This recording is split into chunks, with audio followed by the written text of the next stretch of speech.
So it's February and it's the month of love. And, February 14th is coming up, Valentine's is coming up. So let's talk about something that happens a lot this month. Let's talk about sex. And something else that happens sometimes after sex. It's like a nasty feeling.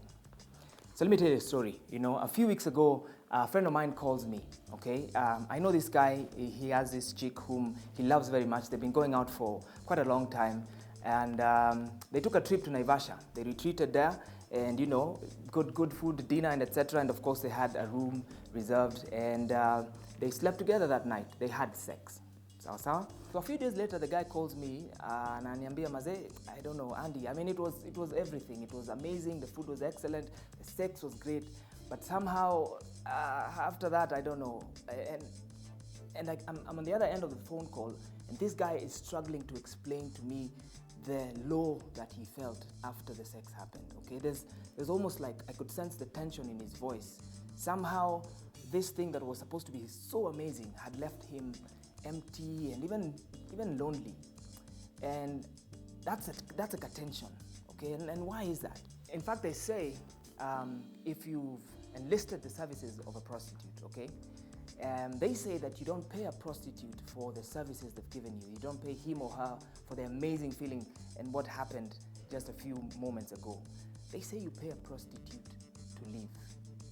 Why? Because somehow that thing that has happened has left you feeling empty. And it happens over and over with different things. Masturbation does the same thing. It promises a high and then leaves you with a low.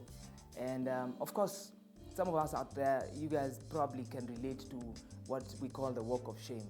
Okay, so this amazing thing happened that night, but in the morning, there's just like a walk of shame. So where does this tension come from?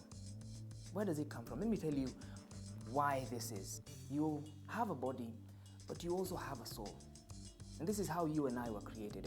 And therefore, what's happening there is, the soul has an imprint, sort of like a moral code that God has given all of us. We know right from wrong, whether it's in a book or a commandment or not. Okay, that's your soul. And then you have your body that is enticed with different things, and it is, and chemicals and all this kind of thing. When the body goes one way and your soul goes the other, that's where that tension comes from. The tension, the nasty tension. Let me tell you some guys who don't have that tension, okay? If you have married friends, and you can ask them this, somehow, for some reason, the guys who are married don't have this tension. As a matter of fact, if you see them and if you watch them closely, the morning after, they have like a glow.